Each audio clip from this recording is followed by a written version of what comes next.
Përshëndetjet e dashur shikues, jeni në emisionin me Jehonën në televizionin Dukagjini. Receta për sot është një supë shumë e shpejt, që të gjitha perimet do të piqen në furrë, si dhe një sallatë të shpejt me kuskus. Këto dy receta janë të kushtuar nënave të sapo lindura, sepse pas kësaj recete do të na vjen një mysafire që do të na flas për lehonat dhe për bebat të sapo lindura, doktoresha Linda Ryva, neonatologe.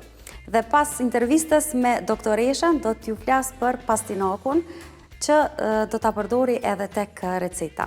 Receta për supën me perime përbërësit janë ka qeps, pec të kuqe, domate, pastinak, karrota dhe pak erza. Dhe sallata është shumë e thjeshtë, ka tranguj, repka të kuqe dhe kuskus. Po filloj me një herë përgatitjen.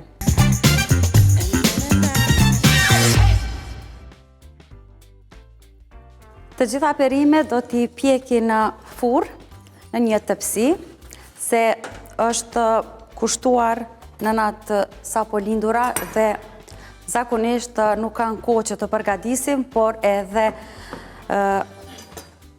mënyra të ushqyrit shëndetshëm ka shumë rëndësi sa i përket një lehone. Në thumë për shëndetin e saj, por edhe për bebën që t'jetë sa më e fortë, edhe po e prej qepën,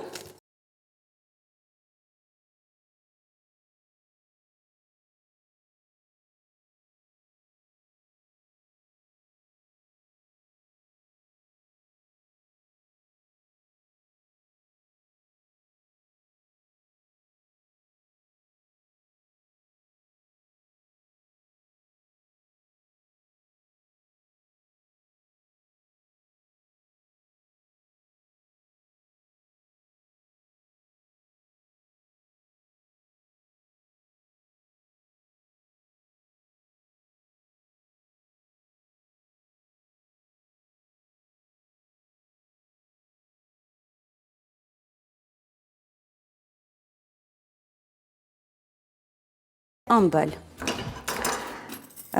Nëse mbani mend, apo në qoftë se e keni parë, njëherë kom tregu pak ma gjatë për patatën e ëmbël, që preferohet shumë tek supat, ka shumë vlera ushqyese dhe përmban vitaminin A si dhe beta karotën.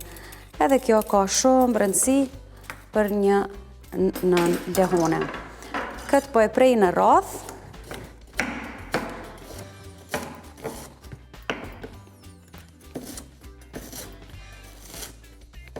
Gjithashtu kom përzgjedh perime që pjekem, po ashtu e kanë si të njëjtë.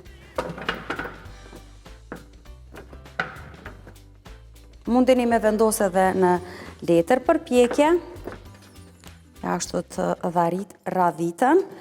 Tash po vazhdoj me pastinakun. E ka formën si të karrotës. Në fund të emisionit do t'ju flas më shumë për pastinakun, si ta përgatisim, ku mund ta përdorim, si dhe vlerat ushqyese. Edhe kjo shkon shumë tek supat dhe ka shumë vlera ushqyese. Zakonisht që ruhet nga pjesa e lartë, sepse këtë pjesën e poshtme e ka shumë të hollë. E largojmë pak pjesën e poshtme, po ashtu edhe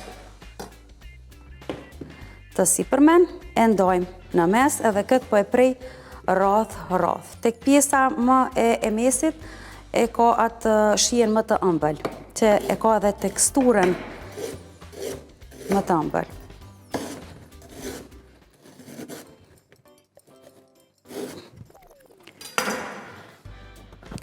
Të shtoj vaj tek tepsia, që mos digjen perimet, pastaj edhe i përzjej.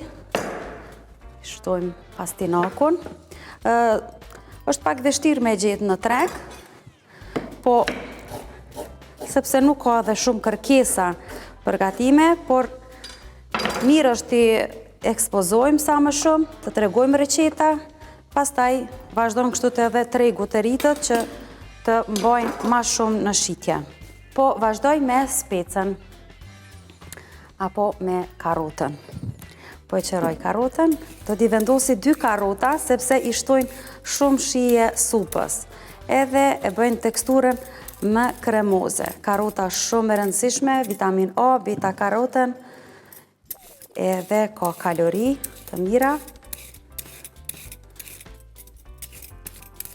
Në qoftë se i pastroni mirë, që për me largu edhe këtë pjesë të sa me i qeru perimet, karotat, pashtut edhe repën e kuqe, panxarin e kuq, në qoftë se i pastroni me sodë bukës edhe me uthull, atër nuk keni nevoj edhe me i qeru. Sepse në qoftë se i pastroni me uthull dhe sodë bukës, atëre ju largohen pesticidet. Pishtoj karotat. Tash po shkoj të ngushtu vendin, sepse ka edhe domate. Vazhdoj me specën. Speca, një perime, zakonisht gjitha perimet që e kanë ngjyrën e kuqe kanë shumë vlera ushqyese, janë antikancerogene.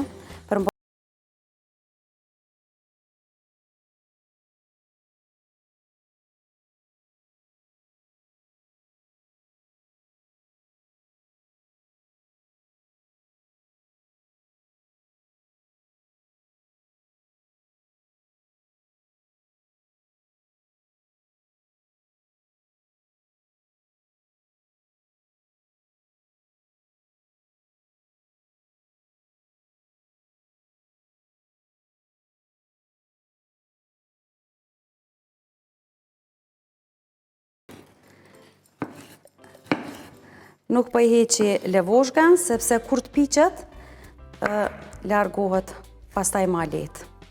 Sepse kur të bluaj supën, nuk du të mja largu levozhgan, sepse nuk e len mu kriju, mu bo krem. Edhe erza, këto mund të shtoni çfarë do që dëshironi. Nuk ndikon asgjë, në qoftë se shtoni erza që për me largu qumshtin e gjirit të nënave, jam vetëm fjalë, mund të largoni nga ushqimi vetëm qoftë se ka ndonjë reagim tek foshnja, asgjë tjetër. Shtojmë pak vaj ulliri, krep edhe piper të zi.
Dhe derisa po bëhet pjekja e perimeve, po filloj përgatitjen e sallatës me kuskus.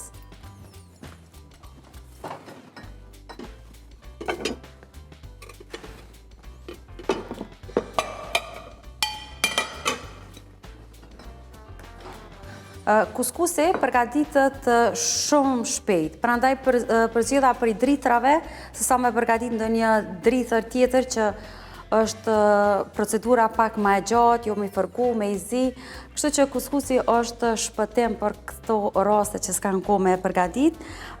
Konsiderohet kuskusi janë i ka, dhe më thonë, kokrat shumë të vogla, kjo është kuskus integral. Disa e konsiderojnë si brum i makaronave, por është drithër tjetër që bëhet nga bulguri ose nga gruri im, dhe më thonë, ka komplet blurje tjetër në krahasim me brumin e makaronave, pastave. Vendosën në el, këtu kam një gotë kuskus dhe për një gotë kuskus shtohet një gotë e gjysëm ujë të vluar. Këtu që e kom vendosë, ka qenë gotë mesatare, 220 ml. E shtojmë ujen, edhe gjysë gote, e mbulojmë. Këtu mund t'i shtoni kripën dhe me një herë mund t'i shtoni edhe vaj, edhe gjallë për ekstra shije. Kështu që dhe me një herë mbulohet me kapak apo me një enë tjetër që të bymehen kokrat e kuskusit. Tyku për 10 minuta, derisa kokrat ta përthithin tër ujin dhe është e gatshme. Kuskusi përmban shumë fibra, sidomos në qoftë se e konsumoni integrale, është shumë e shëndetshme. Dhe tani po filloj përgatitjen e përbërëseve të tjerë që do t'i bashkangjitën në kuskusit. Kom përzgjedh tranguj edhe repka të kuqes, që tash është sezona atyre dhe është mirë që t'i përdorim sa ma shumë. Janë lehtë për t'u përdorur, prehen këtë mënyrë, rrath, holl. Për sallata janë shumë të shijshme, shkojnë shumë edhe me mishin, kanë shumë vitamin C, janë antioksidant dhe përmbajnë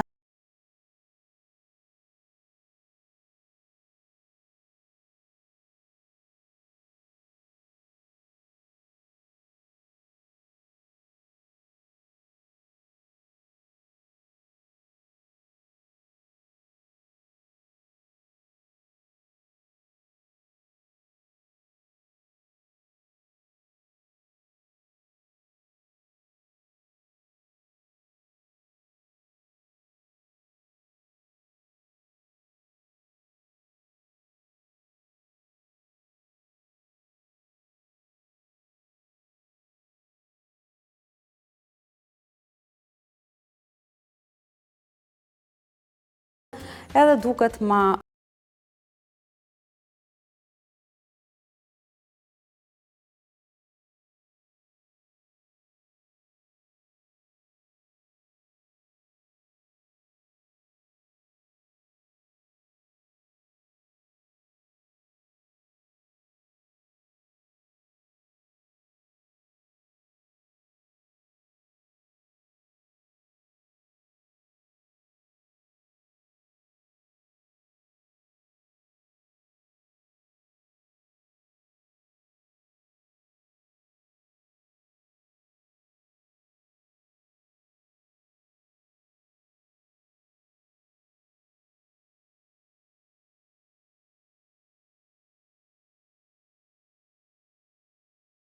pastaj do t'i coptoj edhe djathin, edhe momenti që bymehet kuskusi, do t'i bëj bashkë me këto perime.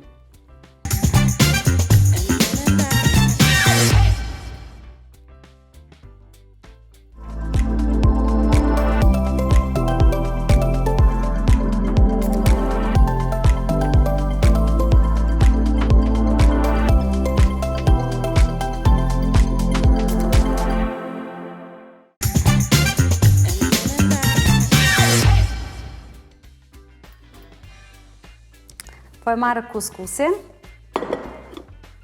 ja është bymehur, e ka thith tër langun, edhe tash me ndihmën e një piruni e shkërmoqim, sepse nuk duhet të jetë ngjitse. Kuskusin mund ta përgatisni, mund të edhe me perime të tjera, me perime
patatet, pastinaku, edhe tash vetëm pak po e largoj lëvorën e domateve, që kur t'i bluaj mos të dalë keq.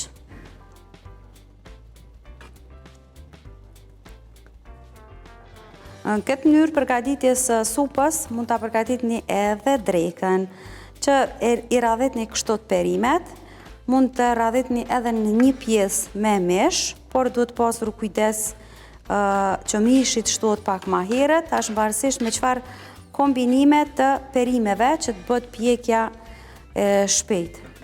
Që me pas drekën të përgatitme ma shpejt. Mundini edhe mos me shtu domate, por me që perimet janë të gjitha të ëmbla, e shtojmë pak aciditetin e supës, e regulojmë pak shijen, po i marrë perimet edhe po i vendosi në blender. Mundeni edhe mos me blu supën, por del më kremoze, në qovë se i bluani. Aromë shumë e mirë.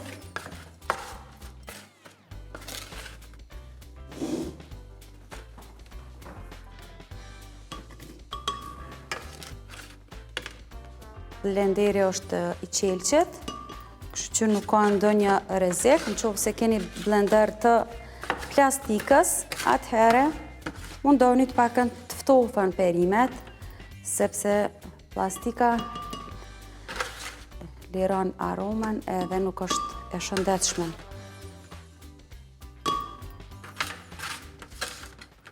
Këtë tash e mbuloj me ujë, me lëng të supës, mundeni edhe me ujë, me lëng viçi apo të pulës.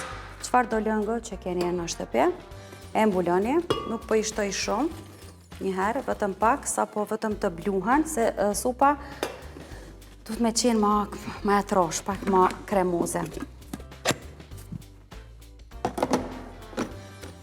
Edhe gjithmonë për të siguruar, vendosni sipër një pecet që mos të përlyheni.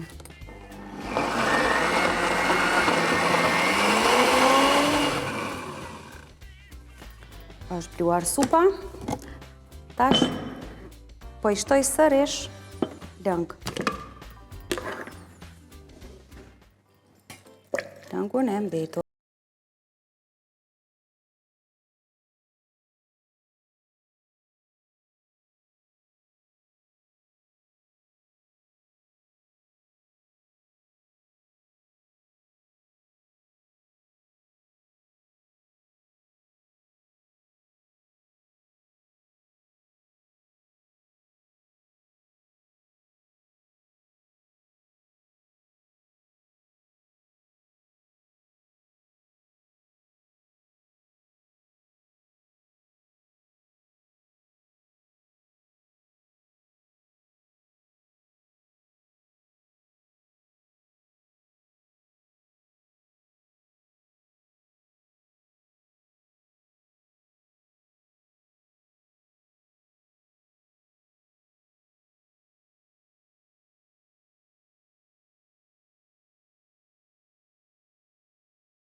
Me njëherë në pjatë.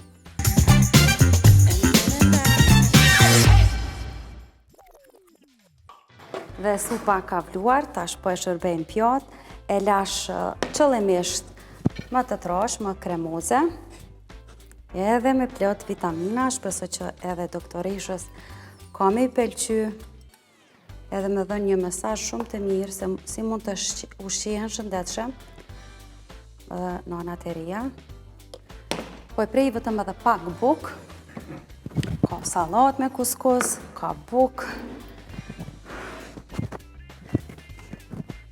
Ja, këto ente bukra dhe shporta e bukës nga Coincaza.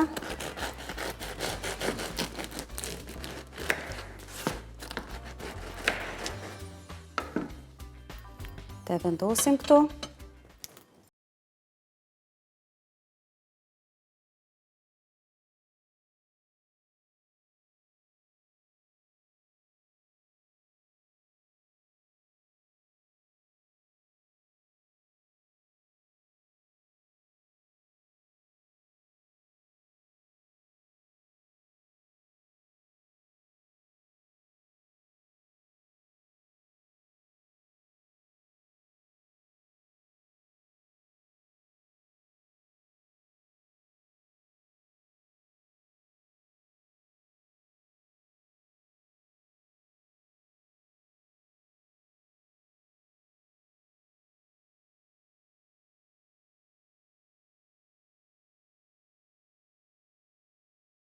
Faleminderit shumë që ju ke përgjigjur ftesës. Faleminderit për ftesën. Sot kom përgatit për juve një sup me perime, që ju kom përshtat pak profesionit tuaj, që keni shumë punë me nonat e reja, me gjithënëse. Të më shëndurt, faleminderit. Kom përgatit një sup me perime që pjekën perimet në furr, zakonisht edhe koha nuk është mjaftueshme për një nonë që sa po lindë. Edhe një salat me kuskus, kuskus i përgatitet shumë shpejt. Shumë fund të emisionit nuk lëshoj pa ngrën. Faleminderit. Kime kry dregën sot. Faleminderit. Doktoresh, na trego për të gjithë shikuesit rolin tënë si neonatologe. Neonatologjia është si profili pediatris që përfshin përcjelljen, rritjen, zhvillimin e foshnjës që prej ditës së parë të lindjes, prej momentit të lindjes e deri në ditën e 28 të jetës, qoftë për foshnjët e shëndosha, ato të sëmura dhe sidomos foshnjët e lindura para kohe. Si e praktikoni të ushqyerit me gji, me dallim me qumsht të formulës? Qumshti i gjirit është ushqimi më i mirë për foshnjën. Asnjë qumsht formulë nuk mund të zavancojë 100% qumshtin e gjirit. Përmban proteina, yndyrna, karbohidrate, ujë dhe antitrupa që mbrojnë foshnjën nga infeksioni. Çdo na duhet të di se qumshti i gjirit është i pastër, tretët lehtë, është i freskët, ka temperaturë të përshtatshme për foshnjën dhe ajo që është më rëndësi krijon edhe një lidhje emocionale në mes të foshnjës dhe nënës që ditën e parë të lindjes. Vetëm në raste kur është e kontraindikuar për shkaqe shëndetësore të nënës, ose edhe për ndonjë arsye tjetër, atëherë mund të zavancohet me qumshtin formul. Doktoresh, një nanë sa po lindë është e lodhme. A mund të ndodhë që në ditët e para nuk mund të ketë mjaftueshëm gji, edhe menjëherë vendoset që nuk ka gji, edhe menjëherë kalon në formul. A duhet me pas pak durim? Qumshti i gjirit të nonës ndryshon prej ditës në ditë.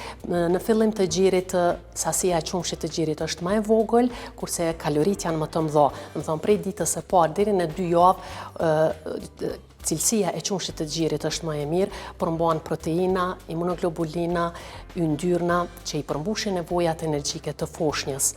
Çdo nanë nuk duhet domethënë të shqetësohet për shkak se një foshnjë që pin mirë, që shton në peshë, e lagë disa herë pelenën gjatë ditës edhe gjumin e ka më të qetë, atëherë ajo foshnjë është e ushqyer mirë. Edhe pse javën e parë ekziston një humbje fiziologjike e peshës që ne i thojmë, por një foshnjë që i përmbush këto duhet të di që është i ushqyer mirë. Kurse një foshnjë që gjatë gjithë kohës është i përgjumur, një foshnjë që është e zverdhur, një foshnjë që faktikisht nuk shton në peshë, atëherë mund të themi se është ose e keq ushqyer ose edhe nuk është e ushqyer mirë. Do një mesazh për nënat që nuk kanë gji edhe vazhdojnë, domethënë vendosin me konsultimin e neonatologëve që duhet me kalu me formulë? Për këtë arsye, gjithmonë çdo foshnjë që lirohet prej klinikës, ne i preferojmë që ditën e tretë të jetës së foshnjës të bëhet një vizitë rutinë te neonatologu për të marrë këshilla rreth gjithdhënies dhe po ashtu për të vlerësuar gjendjen e foshnjës. Sa më shpesh që një foshnjë e vendos në gji ose e ushqen, aq më shumë edhe gjini do të stimulohet edhe gjini dhe do të ketë gjithdhënie të mjaftueshme. Po kalojmë pak më shumë tek foshnjat, tek vakcinat, e kom fjalen. Si duhet të merren edhe a duhet të merren aty në repart? Foshnjat që lindin në klinikën e ginekologjisë tek ne, do me thonë të gjitha vaksinohen në repart. Kurse foshnjat që lindin në regione, qoftë edhe ato të spitaleve private që për ndonjë arsye trajtohen tek ne, mbasi lirohen nga spitali, ne i këshillojmë që të lajmërohen në qendrat e mjekësisë familjare për ta kryer obligimin e vaksinimit. Vaksinat e para që mirën tek ne janë vaksina kundër tuberkulozit ose BCG që i thojmë ne, si dhe vaksina kundër hepatitit B. Tek veshja, sepse ka edhe nana të reja që nuk dim, por edhe disa që i ndëgjojnë të 17 vjetrit, si duhet të jetë temperatura e dhomës e një foshnjë të sapo lindur, po ashtu edhe veshja, përveç temperaturës, qoftë temperatura të nxehta, por edhe të ftofta. Temperatura e dhomës së foshnjës duhet të jetë prej 22 shkallë Celsius deri në 24, kurse temperatura e trupit të foshnjës është prej 36.5 deri në 37.5. Rrobat që vishën foshnjët zakonisht duhet me qenë rroba pambuku që i përshtaten edhe stinës, në stinët më të ftofta preferohen edhe çorapat dhe kapela. A preferohen me ekspozu jashtë, kur duhet më ekspozu një foshnjë jashtë? Foshnjët duhet të ekspozohen jashtë. Qoftë të nxehtë kom fjalën edhe ftoftë. Foshnjët duhet të ekspozohen jashtë, por gjithmonë duke pasur parasysh temperaturat shumë të larta ose edhe temperaturat shumë të ulta, si dhe do me thonë erën. Nuk duhet të vendosen erë për shkak se foshnjët janë të mësuara të marrin frymë me hund dhe një ftofje e lehtë do me thonë shkakton probleme në gjatë marrjes së frymës ose frymarrjes. Dallimin verës edhe dimrit? Pashtu foshnjët nuk duhet të ekspozohen në vendet ku ka qarkullim shumë të madh të njerëzve për shkak të virozave, si dhe në vendet ku pihet duani. Edhe tek kur është të nxehtë, si tash jemi në pranverë dhe tash jemi në prag të verës, gati të vera. Çfarë kohe nuk duhet të ekspozohet një bebe? Një bebe do me thonë duhet kur rrezet ultraviolete, rrezet e diellit janë shumë të forta, do me thonë atëherë është koha prej orës 12 ose prej orës 10 deri në orën 2-3 mbas dite. Harova me të pyet kur të pyeta tek vakcinat edhe për verëdhëzën. Është e pranishme tek foshnjat e sapo lindura. Si duhet trajtuar? Kjo që është ndoshta edhe shqetësuese pak? Verdhëza është fiziologjike, që kemi në shumicën e rasteve, po kemi edhe një verdhë patologjike. Verdha fiziologjike në këtë rast lajmërohet si pasojë e rritjes së nivelit të bilirubinës në gjak. Bilirubina është një produkt që gati të na krejt nana të mësojnë për shkak të punës së përditshme. Bilirubina është një produkt normal i ndarjes së qelizave të kuqe të gjakut. Të një foshnje posa lindur keni me një çrregullim të ekuilibrit në mes të formimit dhe të eliminimit. Për këtë arsye kemi grumbullimin e bilirubinës në gjak, po ashtu edhe një keq ushqyeshmëri, si dhe një foshnje e ushqyer jo mirë. Verdhëza lajmërohet zakonisht te fëmijët e lindur në kohë, qysh në ditën e dytë, kurse foshnjët e lindura para kohë që nga dita e katërt. Verdhëza është domethënë një zverdhje e lëkurës që lajmërohet prej pjesës së sipërme, ka gjymtyrë të poshtme, kurse kur tërhiqet në të kundërtën. Verdhëza patologjike që duhet të dallohet prej kësaj verdhëze fiziologjike që e kemi në përditshmëri është një verdhëze që shkaktohet për shkak të papërputhshmërisë së grupit të gjakut në mes të nënës dhe të foshnjës, si pasojë e infeksionit, çrregullimeve metabolike të foshnjës ose edhe sëmundjet e molçisë. Po ashtu mund të lajmërohet edhe në rastet kur në qumshtin e nënës ekzistojnë disa substanca që e rrisin nivelin e bilirubinës në gjak, por kjo lajmërohet prej javës së dytë dhe nuk paraqet ndonjë problem. Trajtimi i verdhës tek ne bëhet domethënë me fototerapi. Fototerapia është rreze ultraviolete që e zbërthen bilirubinën në lëkurën e foshnjës, domethënë edhe mundson që të zbërthehet dhe të eliminohet më shpejt verdhëza. Kurse vendosjen në fototerapi të foshnjës ne e bëjmë bazë vlerave të bilirubinës, e jo gjithmonë çdo foshnjë e zverdhën duhet të vendoset në fototerapi, por në bazë të kurbave dhe vlerave të bilirubinës ne vendosim foshnjën në fototerapi. Kurse foshnjët që janë të zverdhura, por vlerat e bilirubinës nuk janë shumë të larta, atëherë ne e këshillojmë nanën që të ushqejë fëmin, se ajo është edhe gati një prej faktorëve që të ushqejë më mirë dhe të ketë një foshnjë të shëndosh. A mund të dalloj lehtë prindrit foshnjës, ndoshta ka mundësi që të lajmërohet verdhëza pasi që të shkojnë prindit në shtëpi me foshnjën? Po, se ditët e para thash nuk lajmërohet, domethënë mbasi shkojnë në shtëpi, fillon normal, nonat e stresune e ushqejnë më pak, dhe atëre fillon të lajmërohet zgjedhja, për ata e kemi vizitën mbas 3 ditë dhe ne vendosim a ka nevojë, po, është e obligueshme që mbas 3 ditë ne vlerësojmë mbas zgjedhjes edhe ushqishmërisë. Doktoresh, ndonjë këshill sa i përket ushqimit, sepse ekzistojnë edhe shumë tabu që nuk guxon atë, që e ndalojnë edhe stimulimin, prodhimin e qumshtit të gjirit. Ndonjë këshill si të ushqehen? Jo, një non nuk duhet edhe të teproj me ushqim, për shkak të qumshtit të gjirit nuk duhet të teproj, domethënë duhet të haj normal që të ketë gji normal, ushqime kalorike, por jo në ma tepër. Ndonjë recetë? Nga njëherë nonat pinë bozë, thotë kom pi bozë për me pas gji. Sa është e shëndetshme boza? Ajo është e shëndetshme, po për shkak të fibrave, mandej mundet me shkaktu gërqe ose gazra në tek foshnja. Po, do të nuk preferohet. Nuk preferohet, për shkak se foshnja në shqetëson. Doktoresh, nëse keni ndonjë mesazh për fond, nëse kom bërë diçka pa të pyet, dirësht na thoni, ose ndonjë mesazh motivues për gjithë ato nana të reja që po të ndjekin. Jo, mendoj se kemi përmbledh, po çdo nanë e re, fillimin e ka të vështirë, po është kënaqësi me ushqy foshnjën në gji. Ishte kënaqësi që të kisha mysafire, të falenderoj jashtëzakonisht shumë. Faleminderit shumë. Edhe tash të ftoj prapa studios që të hojmë bashkë. Shumë faleminderit.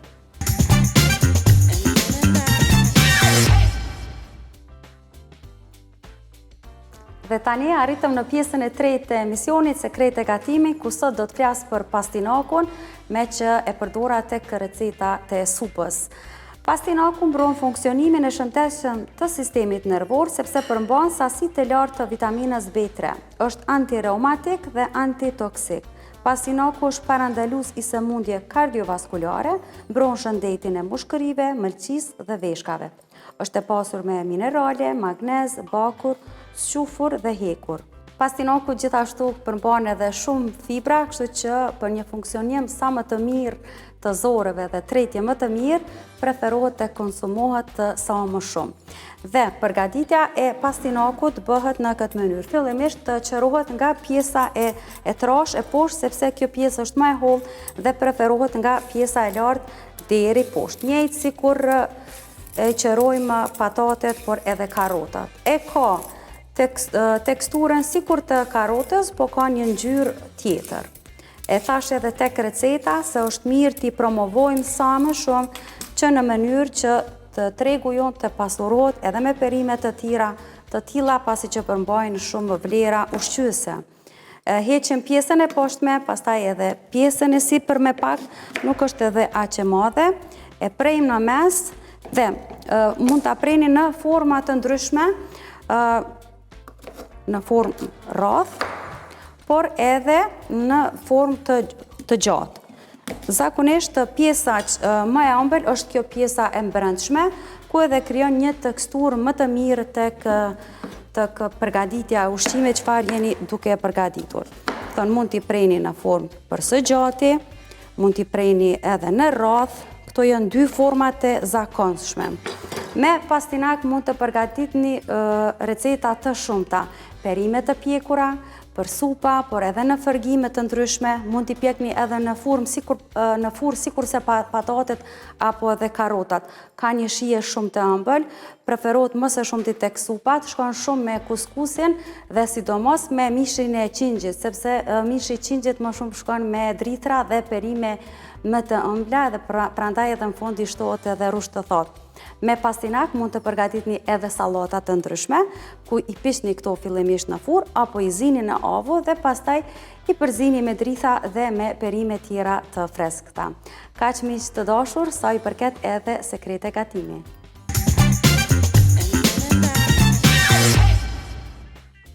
Miq të dashur, kaq edhe për sot. Mos harroni të na ndiqni edhe nesër po në të njëjtën kohë. Mirëmbëjtje.